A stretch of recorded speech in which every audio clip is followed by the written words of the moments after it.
I want to really thank everybody at Tube Factory Shorte, everybody for having me here. It's an honor to be here. I want to thank you all for coming out on a Monday night, which is a weird time to come to anything, I know that. It was just a scheduling thing. I totally really want to thank and send love to my colleagues on the book project, Carl and Karen Pope. We worked together on this project, The Appearance of Black Lives Matter, and I'm going to talk about my textual side, and Karen's going to read her poem later, and I don't know if we might be able to tempt Carl into answering some questions a little bit later on. It's a really beautiful space you guys have going here, and what I want to do in this time that I speak to you here is to make some prompts towards conversation and community building in a very difficult time. Let's not mask the moment that we're in. Let's be aware. We pay our respects to the ancestors, as Shorte just did. But we know how far we are from not just making territorial acknowledgement, but from reparations, from returning that land. That's a future that we have to still imagine and remember. Here we are in 2014. This is New York City. This is just around the corner from where I live, actually. My building is back there. This is University Place, and this is a thing called the Millions March that took place in December 9th, 2014. And it honored the many fallen during this extraordinary moment in American history where vernacular media begun to document what has been happening since 1609, the illegal and violent killing of African Americans by police and others entitled and empowered to use weapons. And the streets were taken by, as you can see, this banner at the front that's made by the studio of a French archiviste, that's art activist, in French, JR. And what you're seeing here are the eyes of Eric Garner. And you remember, of course, that Eric Garner was killed in Staten Island. He was one of the first of those to whom we used the hashtag Black Lives Matter. And as he died, he famously said, I can't breathe, 11 times. So these eyes say to New York Police Department, New York City, and to white supremacy in general, we see you. And we see what you're doing. And we're here to claim a different sensibility. Now, when I say that to you, when I use that we first person plural, you're going to wonder, who am I to speak to you when you will say that I am visibly not of African descent, and that's true. And I'm going to just spend a moment or two, because this is important. In the decolonizing work that we are doing now, we spent a long time setting out where people are at, because that's where the work begins. It's not to guilt trip. It's not to say that certain people are at fault and other people are not at fault. It's about explaining and learning the histories that make up our flesh, that make up our bodies, right? So, I was born in England, and when I'm in England, I can tick a box that says I'm black minority ethnic. Not because I'm black, but because I'm a certain form of Central Asian. In the UK, you can be Central Asian. In the United States, you can only be South or East Asian. But even then, if you're on that side, you're still on this side of the color line. And the color line is an irreducible fact of American life. Has been since white settlement and continues to be. So when I arrived here, I discovered to my surprise I have something called white privilege.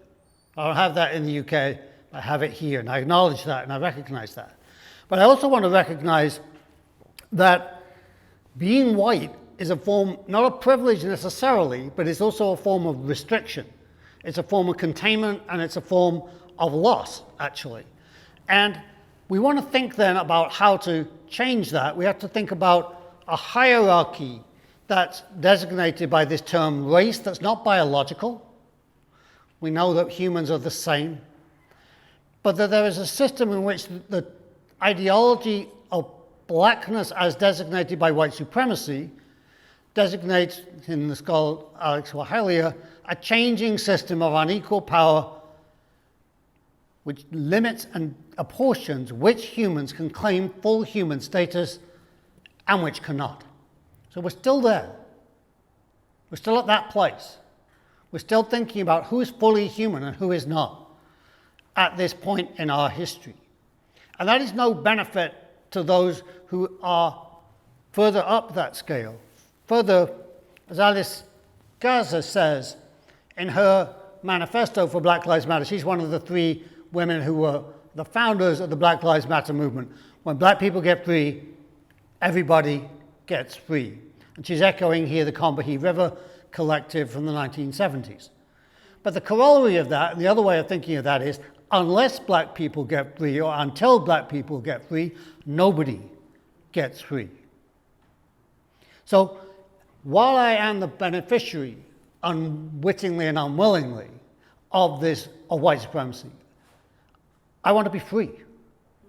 That's the practice that my work leads towards, the practice of freedom, the practice of liberation. And I'm not going to get there, not by leading, I'm not going to lead this movement, but I can follow it. I can be part of it. And we have a second legacy, those of us that get designated as this, on this kind of banner. White people, what will we do to change our legacy of violence? And I'll loop back to this at the end. But a lot of the work that I've been doing in the last year or so is to think about removing the visible infrastructure of white supremacy, which is to say those statues that are everywhere, across the country. We were talking just before, there's one apparently just around the corner. How far are you ever from a statue of somebody who's a colonist, a settler, a general? If you're in urban space, you're never that far. And these things then are not relics. They're the physical infrastructure that continue to organize white supremacy.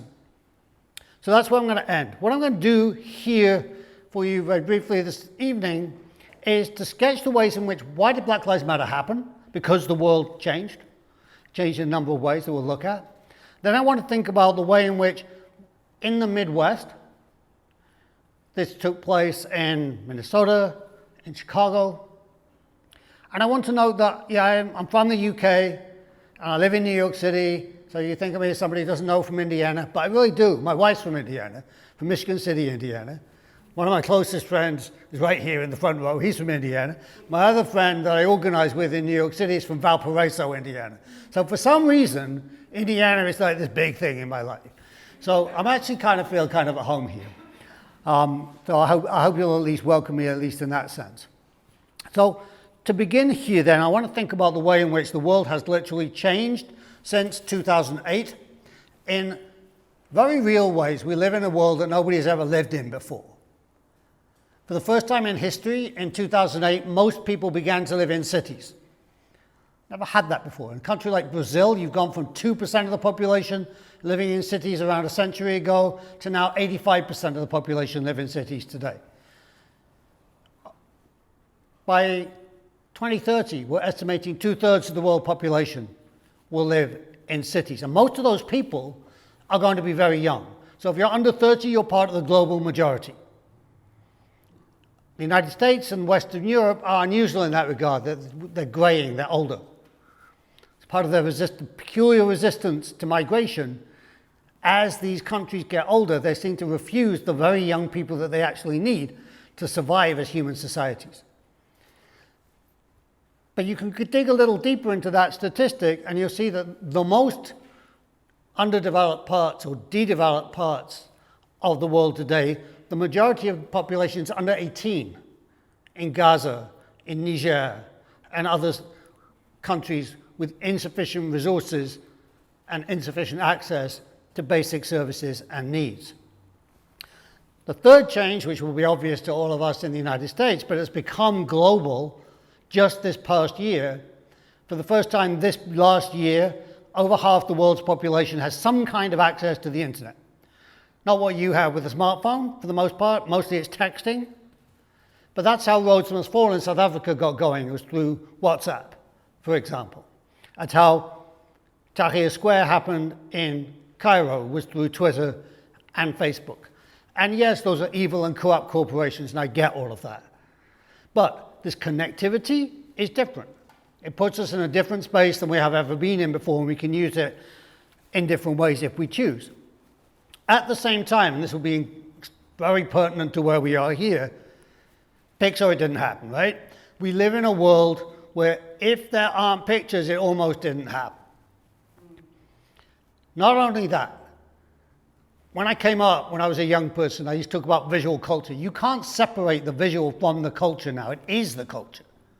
Not only, but it's not, I wouldn't even say it's the culture. I would say it's capitalism. Racial capitalism survives right now by selling you stuff you don't need by advertising on the internet through your Snapchat, your Instagram, your Facebook, and whatever else hip things that you're doing that aren't too old to know about. The data is amazing on this, right? Look at this, 400 hours of YouTube every single minute. And if you're under 18, people use the YouTube as a verb in the way that over 18s use Google. They'll say, I YouTubed it, if they want to find something out. And that's scary. If you think what's on YouTube, that's truly scary. 3.5 billion snaps on Snapchat every single day. Now, obviously Snapchats supposedly disappear, but we all know that they don't, because you screenshot them and you make stories and so on. 1.2 trillion photos every year. Trillion is a lot. It's actually roughly equivalent to the total of student debt, 1.2 trillion. If you want to know how many photos you have to take as a person since the beginning of the Common Era, 2018 years ago, you have to take over 1 million photos every day as a person to get to 1.2.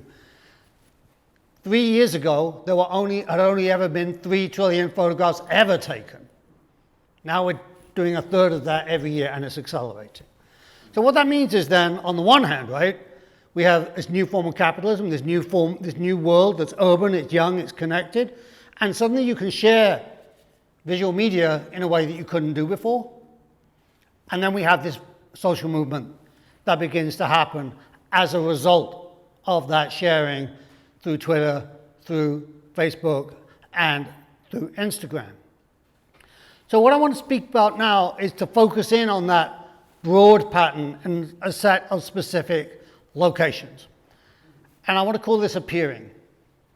And so the work that we're doing by gathering here is we appear to each other. And we've got to figure out, how can I see you and how can you see me, knowing that there are extraordinarily unequal relations present, because history doesn't disappear just because we gather in a space. But how do we learn to hear each other? When you appear in a space, the first thing you do is listen to the other person rather than speak first. And if we do that, we can begin to understand certain things. But we have to pay attention to the histories that have structured those spaces and continue to structure those spaces. So I'm going to give you one example, which is the history of a very particular United States phenomenon called eye service. And this was the name given under enslavement to a person who had been enslaved and dared to look up at a white person, whether an overseer or a person who claimed to own human property. And for that, you would be punished. And this is detailed, for example, in Solomon Northrop's 12 Years a Slave. He has to learn that he's expected to pay eye service. And he does. And this has not gone away. And in the history of Jim Crow and segregation, it acquired a new name, which was called reckless eyeballing. And reckless eyeballing was the unauthorized look of a person identifying or identified as African American at a person identifying as white. Specifically, African American man at a white woman. And it was then given a sexualized context. And many of the nearly 4,000 people who were lynched in this country were lynched as a result of the accusation of reckless eyeballing. If you think of Emmett Till, this is perhaps the most famous example, right? Emmett Till was alleged to have wolf whistled at Emma Bryant. He didn't. She admitted this, finally, just before she died. But it led to his own death at the age of 14. And so this man is a man called Matt Ingram. And he was accused of this and initially convicted of it in 1952. And African-American media, particularly Ebony, where I'm taking the photograph from here, campaigned and got it overturned, surprisingly, in the Supreme Court in North Carolina. But it didn't go away even then. Because if you go onto a legal website and you Google reckless eyeballing, it crops up all the time. The agents of mass incarceration accuse those incarcerated of eyeballing them. The cops accuse people on the street of it, and so on. And it's used in this very informal way, but it still does what it always did, which is contribute to the over-penalization of the African-American population and now increasingly Latino and Latina population. Now, I've been teaching this and talking about it for quite a number of years, but it was only post-Charlottesville and everything that's happened since then that I started to pay attention to this, which was entirely deliberately placed in the photograph by the photographer, which is to say the Confederate monument that Matt Ingram is standing in front of the courthouse in North Carolina. So this carefully, physically structured environment that is designated to say, don't look at us, we look down on you, that is the regime of eye service that becomes reckless eyeballing. One of the things that happens very visibly during the course of the Black Lives Matter movement is activists who participated in it who were African American choosing actively to no longer pay respect to that idea. So this is the very first day of what later became #Ferguson, that became Black Lives Matter. And these are photographs that were entered into evidence in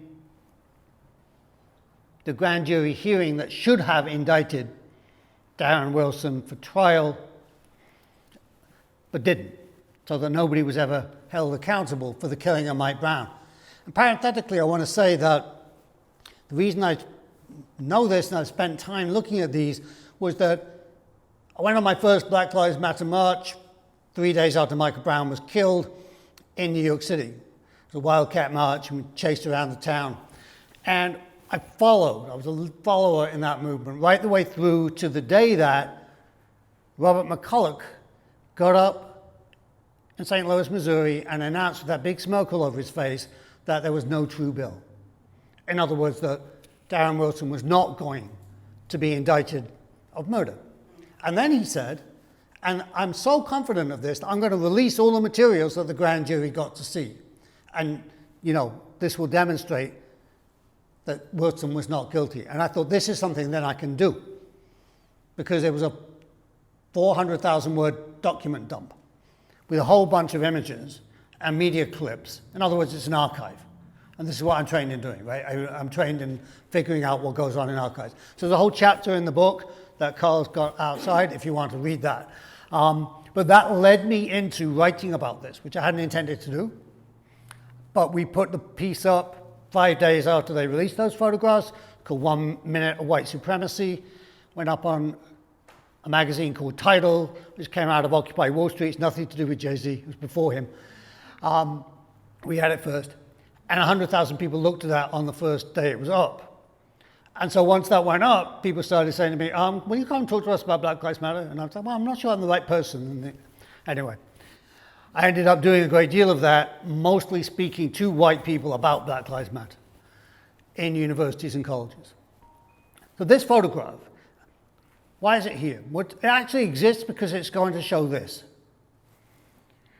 And this is Mike Brown's sandal that he was wearing when he was running away from Darren Wilson. Notice the use of photographic technique here to make the space look as large as it can. He's taken the photo from way back, give it the largest possible scope. The whole incident, this is one of the first things I figured out when I did this work. The whole incident between Mike Brown and Darren Wilson lasted 36 seconds. From the minute that Wilson pulls his car up to the minute that Mike Brown was fatally shot. So all of this apparatus was designed to make it seem like it was a much bigger thing than it actually was. His shoe fell off. He's supposedly running away. He's been hit by a bullet. How fast and how far do you think he ran? But then later I noticed this other thing, which is that this is about 2 hours after Mike Brown has died. His body is still on the ground. They haven't removed it yet. And they've got police dogs in here, like it's Birmingham, Alabama, and it's 1963. And off to the right of here, as it were, are the local people of Ferguson yelling and shouting at this crowd. And a woman who begins to text and to use Twitter, Janetta Ali, says at that moment she decided that she was going to look up. She was going to look the cops in the eye and engage with them directly. And in the grand jury hearings, you repeatedly hear older people say, why didn't Mike Brown know how he's supposed to behave with the police? In other words, he's supposed to be deferential. He's supposed to say yes, sir, and no, sir, look down. But at this moment, Ellie decides she's not going to do that. And that's the kind of history of the Ferguson movement. And that leads, I think, to this, which I think is one of the most dramatic and powerful photographs from mainstream media. This is a photojournalist called John J. Kim who takes pictures for the Chicago Tribune. And he's showing on the left-hand side here a young man called Lamont Record, who's 16 when this photograph was taken. And this is the protest right after the video that shows the assassination of Laquan McDonald. You remember, shot 16 times. And they're taking to the streets. And here then you have a very direct confrontation. You have a young man who's absolutely going eye to eye with the police. And it's important to note, in this instance, the individual police officer happens to be African American. Because white supremacy is a system. It's not about the individual person. The cop here wants him off the street in the name of something which he himself, when he takes that uniform off, will be subject to. But nonetheless, that's his work, right? That's what he's going to do. And we'll see this repeated throughout the history of Black Lives Matter. This is, she doesn't like her name to be used. You can find it if you Google it, but she says it's not about me. She's a nurse, she's from Brooklyn, and she went down to Baton Rouge after the killing down there. And she's just standing there looking right at these police, and they're in their stupid riot gear, as if this woman in a summer dress is somehow requires these people to come padded head to foot. And she wins in this moment. She wins because she makes white supremacy reveal its violence nakedly. And this, I think, then, this is the virtue then of looking up. Because one of the things that I will take from this moment is that we are at least having this conversation in the open. That I, as a person designated as white, I'm talking about white supremacy, wearing a t-shirt that says white supremacy is terrorism. I'm getting all kinds of strange looks in the airport today, I can tell you. Especially this end. But that's an important conversation to have. And when we see Laquan McDonald's video go to trial this time, for the first time, a video that showed a young African American being killed by the police was seen by the jury as a video of a young African American being killed by the police. That's a win. It's a huge win. It's an enormous turnaround. And that history goes way back, through Emmett Till, through Dred Scott, back to the establishment of enslavement as a system in this country. That you see it for what it actually is. And don't forget that the defense of the police officer, Jason Van Dyke, went to enormous lengths. They made their own animation to try and show his point of view, that somehow Laquan had turned. But the work has been done. People have put their bodies in public space where it's not supposed to be and risked arrest, as in this case, or worse, when the cameras aren't there, in order to make this case, in order to appear, in order to be there. And so I've been calling this, through the work that I've done, persistent looking. That we need to continue to engage with these subjects, troubling and difficult and upsetting, obviously, as they are. But then people started to say, quite reasonably, I can't carry on looking at a body of someone who's been shot, at the fallen black and brown bodies. And so the strategy that has emerged, and a number of us have been doing this independently and it's come together, is this idea of redaction. This is the name that Christina Sharp has given it. I was doing it already, I just didn't know she was going to call it that. Which is to say, you take the image, but you simply cut it. You take out the fallen person because we know what that looks like, and it paralyzes our ability to see anything else, as rightly it should. But also, it's not our place, especially those of us who are designated white, to do that looking. That's for family, that's for friends, that's for people who have an emotional and profound connection to that person. But it's also important not to ignore what's going on. So here's an example. This is the dash cam video of the shooting in Laquan that I mentioned a moment ago. Remember, the only reason this exists, there were 6 police cars at the place where McDonald was supposed to be arrested and ultimately killed. 5 of them knew how they're supposed to do it. So they parked in such a way that their dash cams showed nothing of what went on.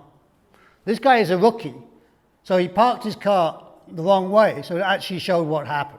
But even he knew to disable the sound on his camera, because that's what they teach them. So we didn't get to hear the sound of the shots, 16 shots, one after another. But what then do we see as we look at this? There's a chain link fence. There's a billboard announcing to no one what real estate development is ultimately intended to take over this space. A deserted bus stop. Weeds are taking over the sidewalk. To me, the image conveys a terrible loneliness. It's the awful meaninglessness of the whole thing.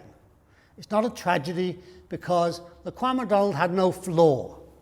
He didn't do anything wrong. He did nothing that should have brought this killing upon himself. So this then is what I'm going to call the space of non-appearance. This is the space in between. A lot of America is brightly lit like this, shiny, to sell us stuff. And then we have our own spaces that increasingly, in the homes that we live in, there's CCTV, there's all of that. Doormen, whatever else it may be. Then there are these spaces in between where no one cares, but someone dies. Space of non-appearance. And this is the space that we see emerging time and again in these images, in these videos, often produced by machines rather than by people, that show us this space of non-appearance which has a name, America. Because America is not a place, it's an ideology. We don't live in America, we live in occupied land. But America is an ideology in which this sort of thing can happen. And so when Laquan went back up for trial, the killer went back up for trial, the New York Times publishes this photograph of the same space. And they cropped it and they foreshortened it to try and make it look like a nice little shopping street. I went on Google Maps, and it's 2 years later, so the scene has changed, but I just rotated the camera a little bit. This is what it actually looks like.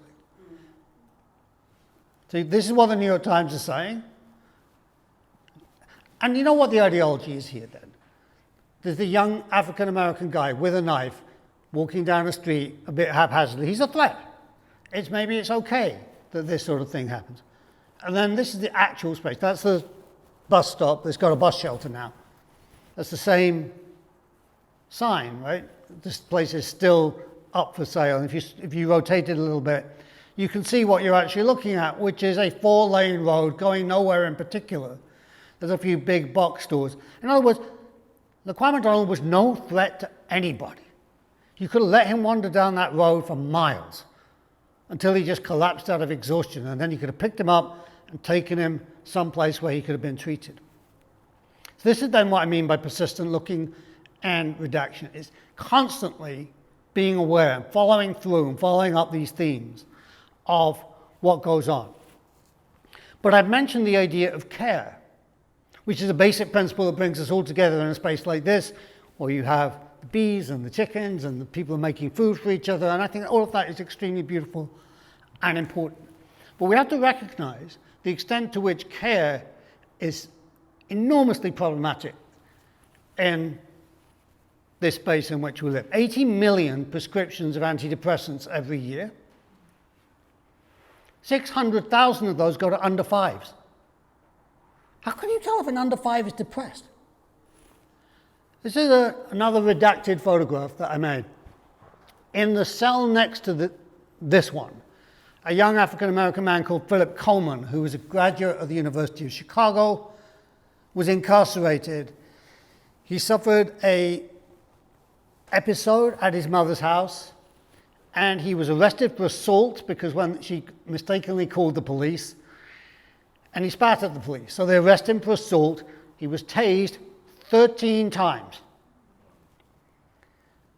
And the whole incident then ends with his death from an adverse reaction to an antipsychotic medication that was administered in this cell.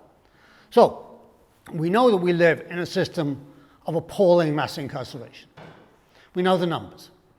2.4 million people at any one time in some form. When you look at a space like this is a space where a human being is put. And this whole cell is so devoid of features that it almost defies verbal description. There's a blue shelf on which you put the person, there's some bars, but you can smell almost the boredom, you can taste it, you can feel it. This is where we put people.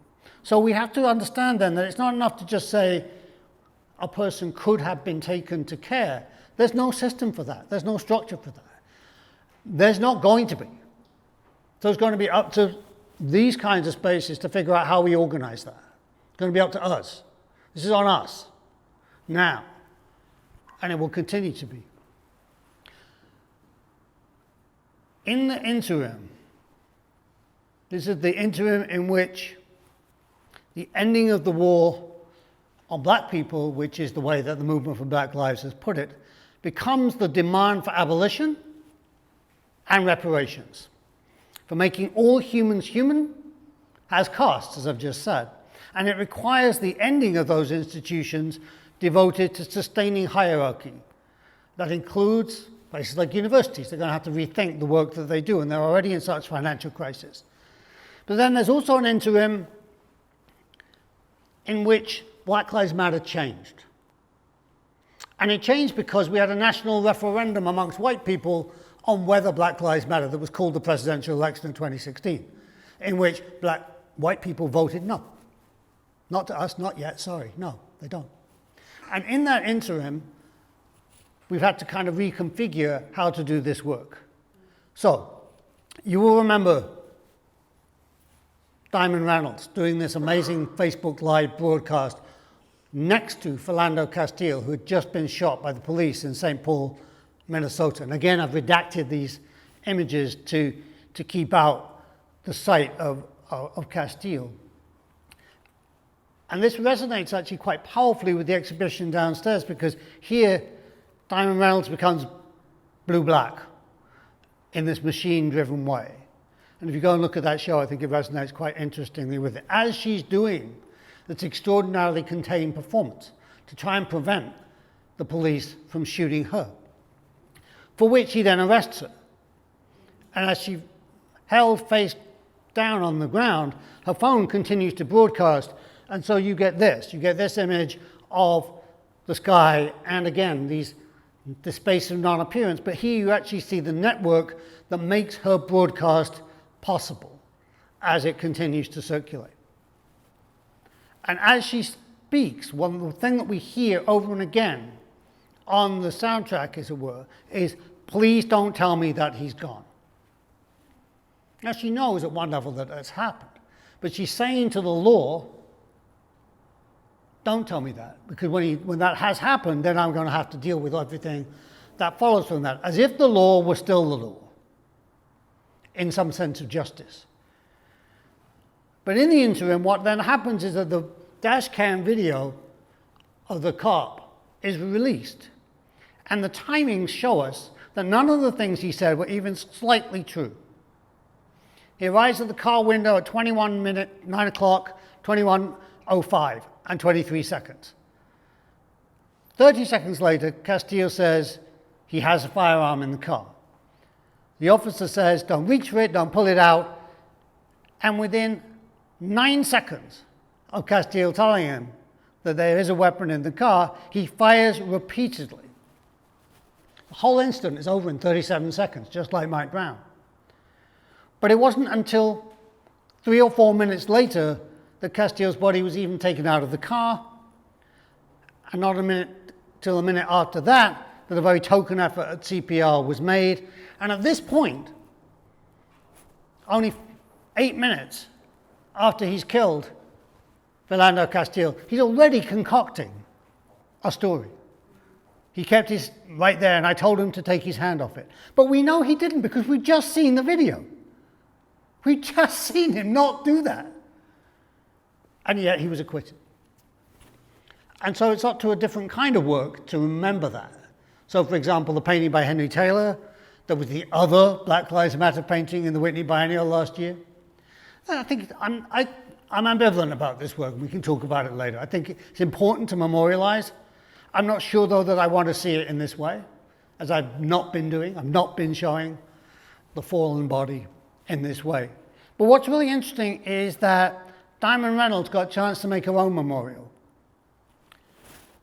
And she did it with a photographer, Luke Willis Thompson. And it looks a bit odd like this. These are photographs that I took of it.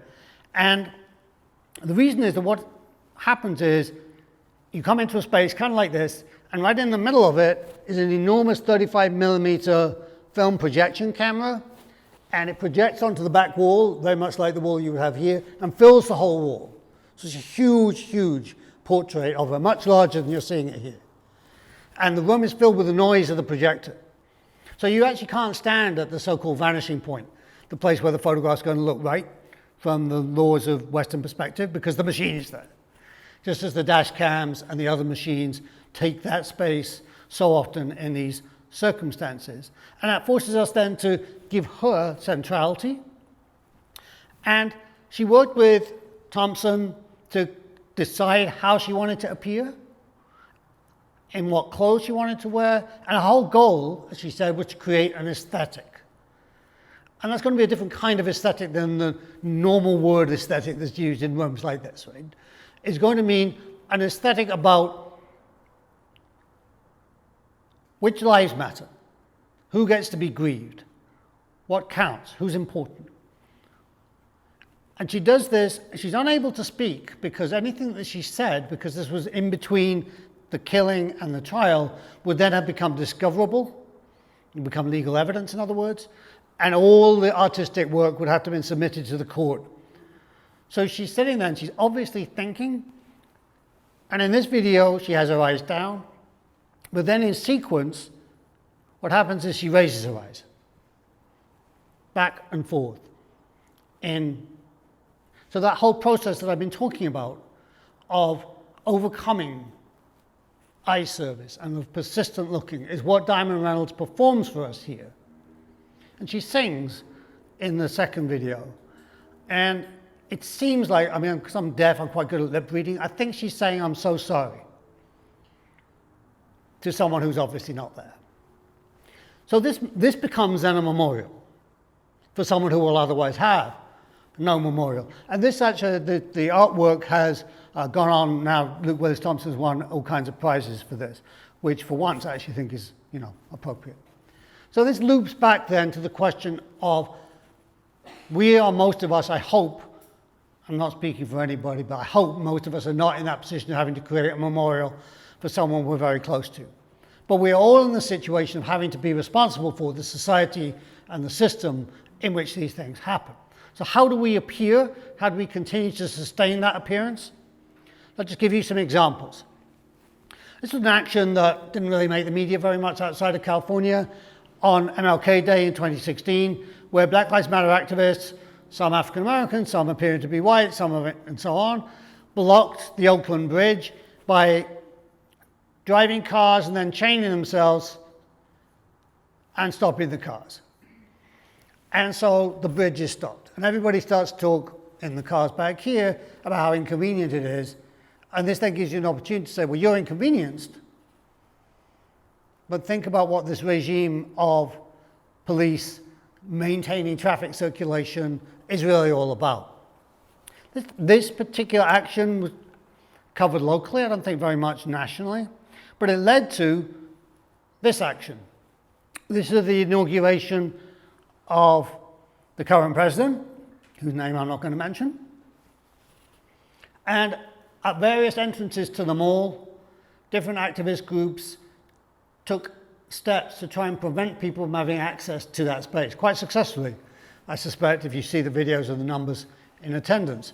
And at the Black Lives Matter gate, as it were, there's also a feminist gate, there's an indigenous gate, and so on. They used this tactic of chaining. And obviously, it has historical resonance, to say the very least, in the United States. Especially when you have a person like that being inaugurated, to put your body into that particular performative mode. So on the march that I first showed you, the Millions March in New York City back in 2014, a young African-American man did the whole march in chains. And this was a march that went 18 miles. We went to every site that somebody had been shot by police in New York, and it was December. And he was just wearing a piece of cloth and these chains. So that has sunk, I think, into the popular imaginary. And people have started to take action. So this is a group of folks from BYP 100 in Durham, North Carolina. And what they've done is, a day after Charlottesville last year, where the white supremacists appeared in great numbers to defend the Robert E. Lee statue, they went out and they took a piece of plastic rope and they put it around the Silent Sam statue and they pulled. And it came down, which is here. So in and of itself, this makes me a much more interesting photograph than any photograph you could ever have taken of the Silent Sam statue. If you're looking for that aesthetic that Diamond Reynolds was looking for, it's right here. If you're looking for the aesthetic of participation, of coming together, of community action, when the police said, who did this? 100 people went along and signed up to say, yeah, I did it. So they arrested them all, but then they couldn't figure out how to bring charges against 100 people for pulling down a statue, so none of them were even convicted of a misdemeanor. So that's one way to negotiate the fear that we all have of being arrested. And obviously there are some people who can't, people who are undocumented, people who are on visas, and I've been that person, so I get it.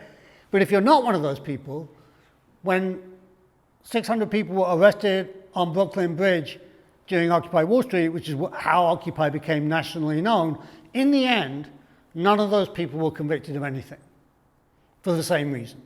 But we're thinking about that. We're thinking about the ways that we can take action against state violence. Sometimes you don't do it quite so confrontationally. So this is the statue of Theodore Roosevelt that's outside the American Museum of Natural History. It's an explicitly racist monument. I mean, I don't think in this company I really need to go into this, but this is a supposed Native American figure. There's an absolutely appalling racist caricature of an African person on the other side.